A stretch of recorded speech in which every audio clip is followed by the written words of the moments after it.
আমাকে তারা থাপ্পড় মেরেছে, আমাকে চায়ের দোকান থেকে বের করে দেওয়া হয়েছে। একদিন আমার জীবন পরিবর্তন হলো। কিভাবে পরিবর্তন হলো তা বলছি ভিডিওর শেষে, কিন্তু শুনুন এই গানটি। তারা নিজের মাকে মা বলে না, নিজের মাকে মা বলে না। শাশুড়ি হয় আম্মা জান, শাশুড়ি হয় আম্মা জান। নিজের বাপকে বাপ বলে না, শ্বশুর মশাই আব্বা জান। নিজের মাকে মা বলে না, শ্বশুরি মশাই আম্মা জান।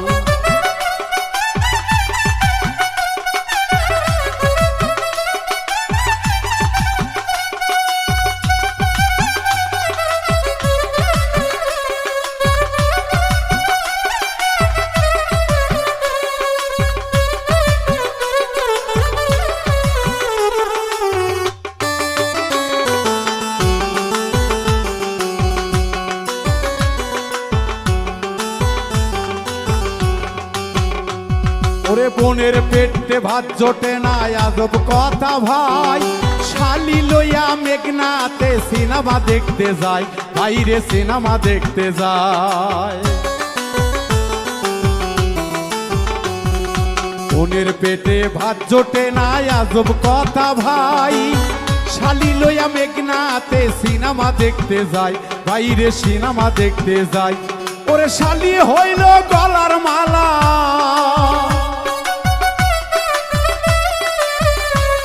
ওরে শালি হইল গলার মালা। শালার বউ হয় জানের জান, শালার বউ হয় জানের জান।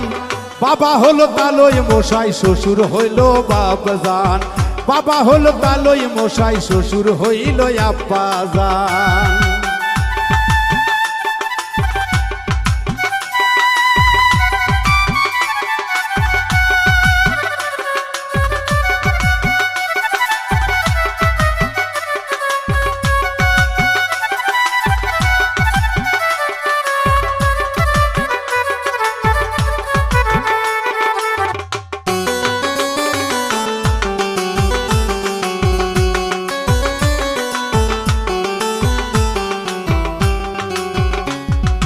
নিজের ভাইকে কেউ চেনে না, শালা হলো আপন ভাই। বাবা মাকে খাবার দেয় না, থাকে শুধু ঘর জামাই।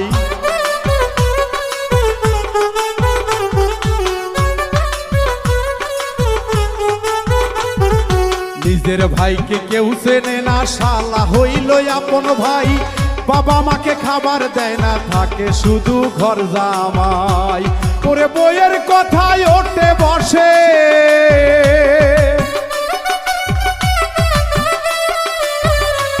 তারা বইয়ের কথায় ওঠে বসে। বউ যে পরাণের পরাণ, বউ যে পরাণের পরাণ। বাবা হলো তালই মশাই, শ্বশুর হলো আব্বা জান। বাবা হলো তালই মশাই, শ্বশুর হইল আব্বা জান।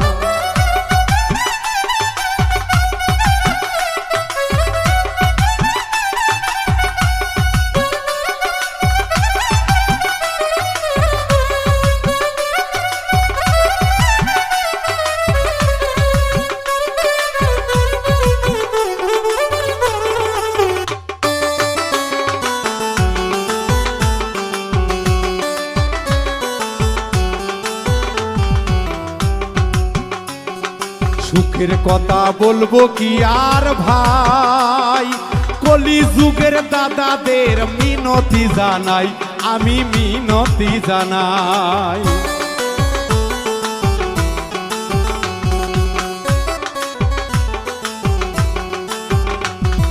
সুখের কথা বলবো কি আর ভাই, কলি যুগের দাদাদের মিনতি জানাই, আমি মিনতি জানাই।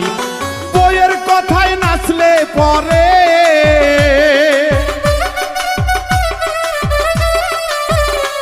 তোরা বইয়ের কথায় নাচলে পরে, ওই বিশেষে নাচে হাল, ওই বিশেষে নাচে হাল। বাবা হলো তালই মশাই, শ্বশুর হলো আব্বা জান। বাবা হলো তালই মশাই, শ্বশুর হলো আব্বা জান। ওরে নিজের মাকে মা বলে না,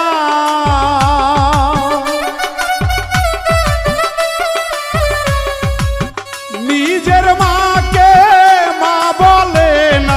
নিজের মাকে মা বলে না, শাশুড়ি হয় আম্মাজান। বাবা হলো তালই মশাই, শ্বশুর হলো আব্বাজান। বাবা হলো তালই মশাই, শ্বশুর হলো আব্বাজান। বাবা হলো তালই মশার, শ্বশুর হলো আব্বাজান।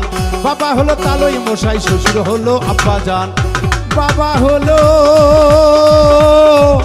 তালই মশাই, বাবা হলো শ্বশুর হলো আব্বাজান। তোমার নাম কি? স্যার আমার নাম হামিদুর। তুমি কোথা থেকে এসেছো? আমি আসাম থেকে স্যার। আসাম থেকে এত দূর এসেছো গান গাইতে? জি স্যার। গান শিখেছো কোথায়? স্যার আসলে আমার কোনো গানের স্কুল ছিল না, আমার স্কুল ছিল চায়ের দোকান। চায়ের দোকান? জি স্যার, সেখানে আমি অনেক কিছু শিখেছি। চা কতক্ষণ ফুটলে ভালো হয়, কাস্টমার কতক্ষণ অপেক্ষা করলে রেগে যায়, আর মানুষ গরিব হলে তাকে কত সহজে অপমান করা যায়। তুমি কি বলতে চাইছো? স্যার আমি গান শুরু করার আগে যদি অনুমতি দেন, আমার জীবনের একটা ছোট গল্প বলতে চাই। স্যার আমি খুব ছোটবেলায় আমার বাবাকে হারিয়েছি, আর যখন আমার বয়স মাত্র 8 বছর আমার আম্মু মারা যায়। 8 বছর বয়সে একটা শিশু সাধারণত কি হারায় জানেন? খেলনা। আমি হারিয়েছিলাম আমার মা। অন্য বাচ্চারা রাতে মা বলে ডাকতো।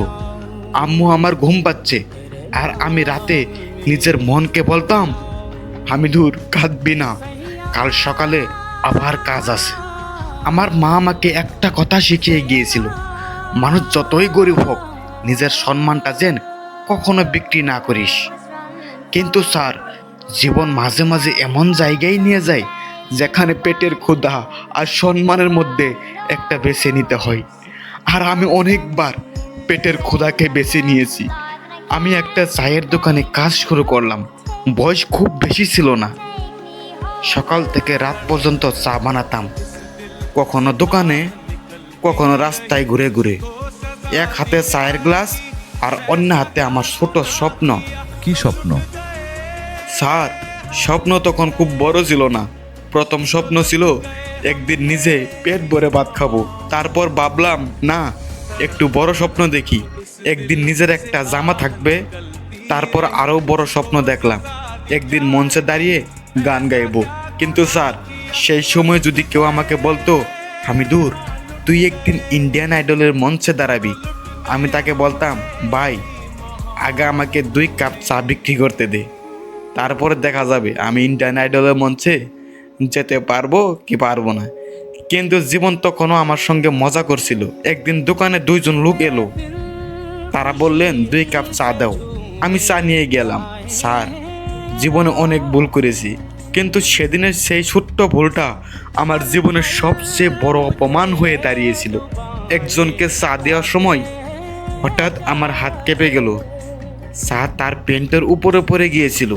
আমি সঙ্গে সঙ্গে বললাম, দাদা আমাকে মাফ করে দিন, ভুল হয়ে গিয়েছে। কিন্তু তিনি আমার কথা শুনলেন না। একটা বড় চর, তারপর আরেকটা। আমি মাটিতে পড়ে গেলাম। আমি বললাম, দাদা আমাকে মারবেন না, আমার কেউ নেই। কিন্তু কেউ আমার কথা শুনলো না, আমাকে দোকান থেকে বের করে দিল। আর তারপর আমার মাথার উপর গরম চা ঢেলে দিল। স্যার সেদিন শরীর পুড়েছিল ঠিকই, কিন্তু তার থেকেও বেশি পড়েছিল আমার আত্মসম্মান। গরিবেরও একটা মন আছে, গরিবেরও একটা নাম আছে। আমাদের এলাকায় কিছু ছেলে ছিল, তারা আমাকে দেখলেই হাসতো, কারণ আমি গরিব। আমার বাবা মা নেই, আমার পেছনে দাঁড়ানোর মতো কেউ নেই। তারা আমাকে ছোট করতো, মারতো, কখনো জুতোর ফিতে পরিষ্কার করাতো আমাকে দিয়ে। আমি করতাম, কারণ তখন আমার মনে হতো আমি তো গরিব, আমাকে দিয়ে তো সবাই এগুলাই কাজ করিয়ে নিবে। আমি তো প্রতিবাদ করতে পারি না। আমি সেদিন কিছু বলিনি, শুধু মনে মনে বলেছিলাম, ঠিক আছে আজ তুমি আমাকে এই কাজ করালে, একদিন আমার জীবন এই উত্তর তোমাকে ঠিকই দিবে। আমি জানতাম না জীবন সত্যিই একদিন উত্তর দিবে। আমার সবচেয়ে বড় স্বপ্ন, আমি গান ভালোবাসতাম। গান ছিল আমার কাছে শুধু গান নয়, গান ছিল আমার সঙ্গে কথা বলার একটা উপায়। আমি কাঁদলে গান গাইতাম, আমি একা হলে গান গাইতাম, আমি খুশি হলেও গান গাইতাম। অনেক রাতে সবাই ঘুমিয়ে গেলে আমি চুপচাপ গান অনুশীলন করতাম। আমার ঘরে দামি মাইক্রোফোন ছিল না, কখনো বালিশ সামনে রেখে গান গেয়েছি, কারণ মনে হতো বালিশটা হয়তো আমার প্রথম দর্শক। কখনো আয়নার সামনে দাঁড়িয়ে নিজেকে বলতাম, আমি দূর, আজ কেমন গাইনি। আয়না অবশ্যই কোনো উত্তর দেয়নি, হয়তো আয়নাও আমাকে দেখে ভয় পেত। কিন্তু স্যার, সে হাসির পিছনে অনেক রাতের কান্না ছিল। একদিন শুনলাম ইন্ডিয়ান আইডলের অডিশন হবে। আমি একটা ফর্ম পেলাম। স্যার, আমার হাতে তখন একটা ফর্ম ছিল, কিন্তু আমার চোখে ছিল পুরো ভবিষ্যৎ।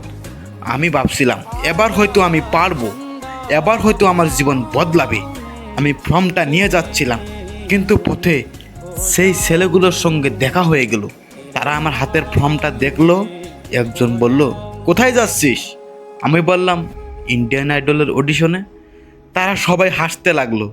একজন বলল, তুই ইন্ডিয়ান আইডলে যাবি?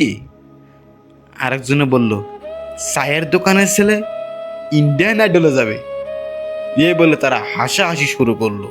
আমি চুপ করেছিলাম। তারপর একজন আমার হাত থেকে ফর্মটা নিয়ে নিল।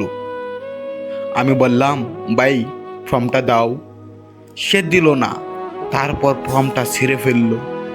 এক টুকরো, দুই টুকরো, তারপর ছোট ছোট টুকরো। আমি রাস্তার দিকে তাকিয়েছিলাম। মনে হচ্ছিল ওরা কাগজ ছিঁড়ে নাই, আমার ভবিষ্যৎ ছিঁড়েছে। সেদিন আমি বাড়ি ফিরিনি, অনেক দূর চলে গেলাম। কাঁদতে কাঁদতে একটা উঁচু জায়গায় গিয়ে দাঁড়িয়ে এলাম। আমার মাথা তখন একটাই কথায় ঘুরছিল, আর কত, আর কত অপমান, আর কত মার, আর কত একাকিত্ব। আমি নিজের দিকে তাকালাম, ভাবলাম হয়তো এখানেই সব শেষ করে দিই। ঠিক সেই সময়ে পিছন থেকে একজন এসে বললেন, এই ছেলে, তুমি কোথায় যাচ্ছ? আমি ঘুরে তাকালাম। একজন অচেনা মানুষ। আমি তাকে কখনো দেখিনি। তিনি আমার পাশে এসে বললেন, কাঁদছো কেন? আমি বললাম, আমার কেউ নেই। তিনি বললেন, আমারও একদিন কেউ ছিল না। আমি চুপ। তিনি আবার বললেন, তুমি যদি আজ হেরে যাও, তাহলে যারা তোমাকে কাঁদিয়েছে তারা জিতে যাবে। স্যার, এই কথাটা আমার বুকের ভিতরে ঢুকে গিয়েছিল। তিনি আমার হাতে কিছু টাকা দিলেন। টাকাটা খুব বেশি ছিল না, কিন্তু সেই টাকার সঙ্গে তিনি আমাকে একটা ছোট্ট জিনিস দিয়েছিলেন, বাঁচার সাহস। তিনি বললেন, যা, আবার শুরু কর। আমি তাকে জিজ্ঞাসা করেছিলাম, আপনার নাম কি? তিনি শুধু বললেন, নাম দিয়ে কি হবে, সফল হলে তখন আমাকে খুঁজে নিও। স্যার, আজও আমি সেই মানুষটাকে খুঁজে পাইনি, কিন্তু আমি জানি আমার জীবনের সবচেয়ে কঠিন রাতে একজন মানুষই আমার পাশে দাঁড়িয়েছিল। সেদিন আমি সিদ্ধান্ত নিলাম, আমি আর হার মানব না। দিনে কাজ, রাতে পড়াশোনা, যখনই সুযোগ পেতাম গানের অনুশীলন করতাম। অনেক রাত আমি না খেয়ে থেকেছি, কিন্তু গান ছাড়িনি। অনেকবার মনে হয়েছে আমার দ্বারা কিচ্ছু হবে না। তারপর নিজেকেই বলছি, তুই যদি না পারিস তাহলে কে পারবে? দ্বিতীয় অডিশন, অবশেষে ইন্ডিয়ান আইডলের অডিশনের সুযোগ পেলাম। এবার আমি একা গেলাম। কোনো পরিচয় নেই, কোনো বড় মানুষ নেই, কোনো টাকা নেই, শুধু একটা জিনিস ছিল, বিশ্বাস। অডিশনের রুমের বাইরে দাঁড়িয়ে আমার হাত পা কাঁপছিল। আমি ভাবছিলাম, যদি আবার আমাকে ফিরিয়ে দেয়। তারপর মনে পড়ল চায়ের দোকান, মায়ের মুখ, গরম চা, মার খাওয়া, সেরা ফর্ম, সবই আমার মনে পড়ে গেল। আর সেই অচেনা মানুষটির কথা। আমি চোখ বন্ধ করে বললাম, আজ আমি শুধু গান গাইতে আসিনি, আজ আমি আমার পুরো জীবন নিয়ে এসেছি। আমি মঞ্চে উঠলাম, গান শুরু করলাম। তুমি মানুষ দিয়া মানুষ বানাও, তুমি মানুষ দিয়া মানুষ বানাও, তুমি থাকো কোন জায়গায়? আল্লাহ তোমায় খুঁজতে যাইয়া পড়ে গেছি বিষম দায়। আল্লাহ তোমায় খুঁজতে যাইয়া পড়ে গেছি বিষম দায়। আমি মাথা নিচু করে দাঁড়িয়েছিলাম। তারপর বিচারকদের কাছ থেকে শুনলাম, ইউ আর সিলেক্ট। স্যার, আমি সেদিন প্রথমবার বুঝলাম কখনো কখনো একটা ছোট্ট হ্যাঁ একজন জীবনের সব নাকে হারিয়ে দিতে পারে। আজকের হামিদুর, তারপর আমার গান মানুষের কাছে পৌঁছাতে শুরু করলো। আসাম থেকে শুরু করে দেশের বিভিন্ন জায়গায় মানুষ আমার গান শুনতে লাগলো। যে ছেলেটা একদিন চায়ের গ্লাস ধুতো, আজ মানুষ তার সঙ্গে ছবি তুলতে চায়। সেই ছেলেটাকে বলা হয়েছিল তুই কিছুই হতে পারবি না, আজ তার নাম মানুষের মুখে মুখে বলে। আর সবচেয়ে মজার ব্যাপার কি জানেন? যারা একসময় আমাকে দেখে সস্তা ভাবতো, তারা আমার বাড়ির গেটের সামনে দাঁড়িয়ে বলে, ভাই একটা ছবি হবে, একটা ছবি তুলতে চাই। আমি তখন মনে মনে ভাবি, আগে তো আমার সঙ্গে কথা বলতেই তোমাদের লজ্জা ছিল, কিন্তু আমি তাদেরকে অপমান করিনি, কারণ আমি জানি মানুষকে ছোট করা খুব সহজ, কিন্তু একজন মানুষকে তুলে ধরা সেটাই আসল বড় কাজ। শেষ কথা, আজ আমি এখানে দাঁড়িয়ে আছি, একটা কথা বলতে চাই। আমার মতো যদি কোনো ছেলে বা মেয়ে কোথাও বসে এই অনুষ্ঠানটা দেখে, যার বাবা নেই, যার মা নাই, যার টাকা নাই, যাকে মানুষ প্রতিদিন বলে তুই কিছুই হতে পারবি না, তাকে আমি একটা কথাই বলতে চাই, তুমি তাদের কথা শুনো না। তোমার পরিস্থিতি তোমার পরিচয় নয়, তোমার গরিব হওয়া তোমার অপরাধ নয়, তোমার ব্যর্থতা তোমার শেষ নয়। আর কেউ তোমাকে অপমান করেছে বলে তুমি নিজেকে ছোট ভেবো না, কারণ একদিন তোমার জীবনও এই উত্তর দিয়ে দিবে। স্যার, আজ যদি আমার আম্মু কোথাও থেকে আমাকে দেখতে পান, আমি শুধু একটা কথাই বলতে চাই, আম্মু তোমার ছেলে আজ হারিয়ে যায়নি। তুমি যেদিন আমাকে একা রেখে চলে গিয়েছিলে, সেদিন আমি ভেবেছিলাম আমার জীবন শেষ, কিন্তু আজ বুঝতে পেরেছি তুমি আমাকে ছেড়ে যাওনি। তুমি আমার সাহস হয়ে আমার সঙ্গে থেকেছ। আমি যখনই পড়ে গিয়েছি তখন তোমার কথাই মনে পড়েছে। আমি যখন কাঁদছি তখন তোমার মুখটাই আমার মনে পড়েছে। আর যখন সবাই বলছে তুই পারবি না, তখন মনে হয়েছে আমার আম্মু যদি আমাকে বিশ্বাস করতো, তাহলে আমি নিজেকে কেন বিশ্বাস করতে পারবো না। স্যার, এই গানটা আমি কিয়ামতের দিনের জন্য গাইব, কারণ একদিন কিয়ামত হবে, যেদিন কেউ কারো চিনবে না, মা বাবাকে চিনবে না, বাবা মাকে চিনবে না, আমার আম্মু নাই। আমি চাই সেদিন যেন আমার আম্মু আমাকে চিনতে পারে। স্যার, তাহলে আমি গানটি শুরু করি।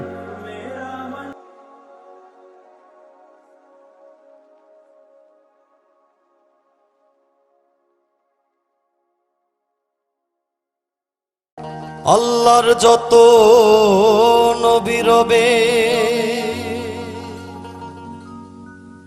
নফসি নফসি বলবে সবে, কাঁদবে সবাই হইয়া লাচার।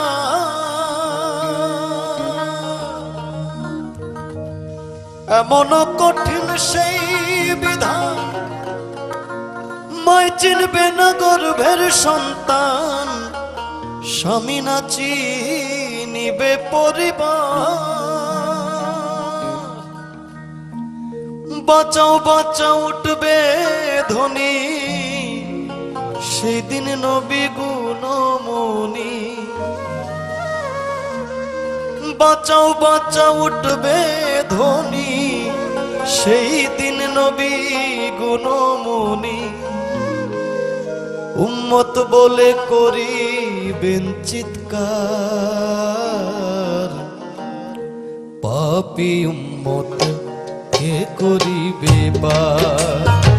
আর পাপী উম্মত কে করিবে পার। কঠিন হাসরের দিনে আখেরি নবীজি বিনে, পাপী উম্মত কে করিবে পার। আর পাপী উম্মত কে করিবে পার।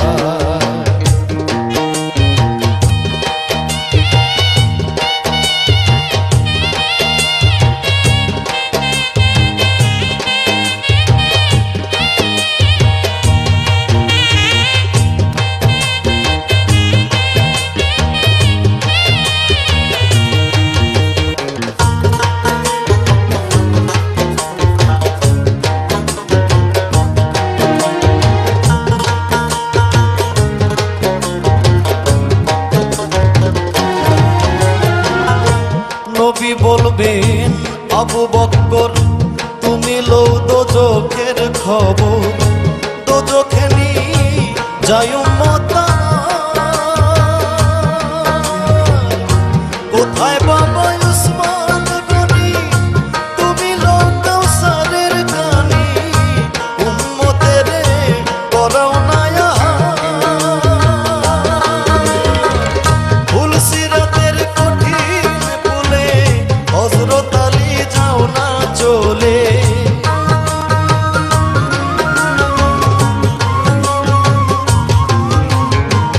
ফুল সিরাতের কঠিন পুলে, হযরত আলী যাও না চলে। ওমর যাও মিজানের পাল্লার ধার, পাপী উম্মত কে করিবে পার। আর পাপী উম্মত কে করিবে পার।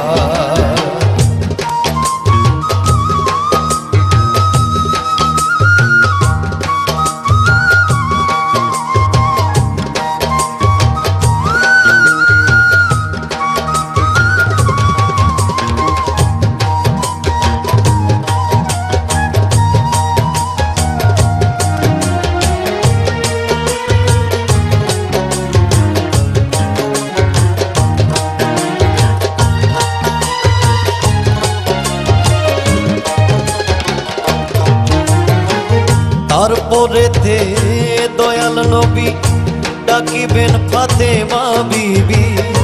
বাঁচাও তুমি সন্তান মা তোমার।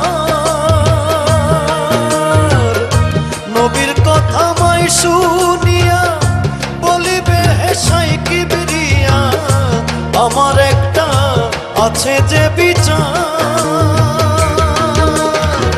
হোসেন যখন মারা গেল, শির কাটিবার কথা ছিল।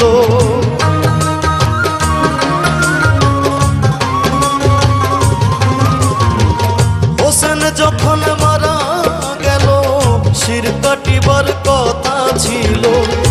বাজু কাটা কেন গেল তার, পাপী উম্মত কে করিবে পার। আর পাপী উম্মত কে করিবে পার।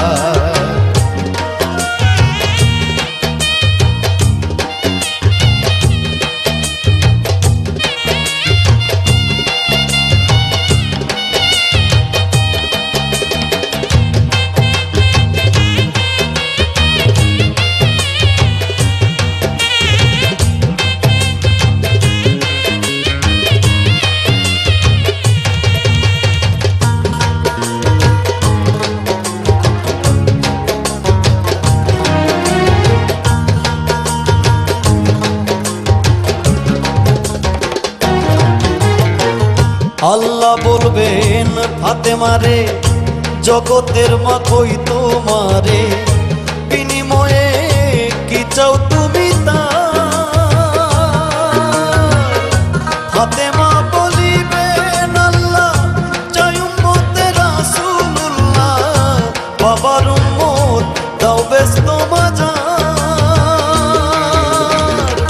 শাহ আলম সরকারে বলে সেই দিন নবীর উম্মত হলে।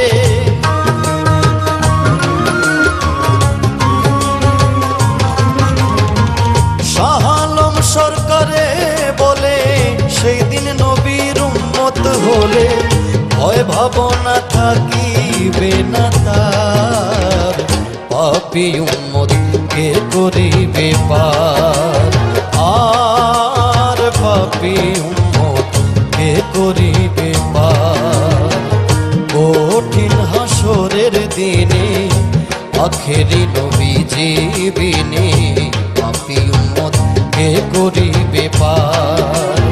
আর পাপী উম্মত কে করিবে পার। আর পাপী উম্মত কে করিবে পার। আর পাপী উম্মত কে করি